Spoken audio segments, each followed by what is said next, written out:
আসসালামু আলাইকুম রহমতুল্লাহ ব্যাকুনের শুভেচ্ছা জানাই আই কামাল উদ্দিন ওনারা সেটেলেকুম বলকালি টু অল ফেসবুক পেজ এবং ইউটিউব চ্যানেল দর্শক ওনারা এখন গুরুত্বপূর্ণ সঠিক তথ্য দিন ওনারা ব্যাকুন অবগত আসুন দে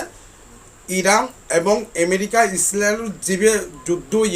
40 দিনের ভিতরে সেই 40 দিনের ভিতরে যুদ্ধের ভিতরে ইরান ভালো করে জানায় নেতা কাকু এবং দাম কাকু ইরানের দেশত যে জায়গা গুরুত্বপূর্ণ তার বিমানের ঘাঁটি আছে বিমানের চলাচলের যে স্থান আছে এর টার্গেট করিব সুতরাং সে ইরান গোপনভাৱে পাকিস্তান এবং আফগানিস্তানত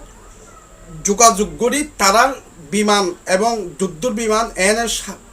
বিমান এ ধরনের বেগ কিছু পাকিস্তানত জায়গা দিয়ে এবং আফগানিস্তানত জায়গা দিয়ে সে তথ্য এখন বায়ুটি ইতালা বলি পাকিস্তানের ধন্যবাদ দিবেন যদি ইচ্ছে থাকে অনুরাধ দিবেন আফগানিস্তানেরও ওনারা ধন্যবাদ দিবেন খবর গান হারিয়ে সোশ্যাল মিডিয়াত এবং গণমাধ্যমের খবরত ফাঁস হইয়ে ধন্যবাদ।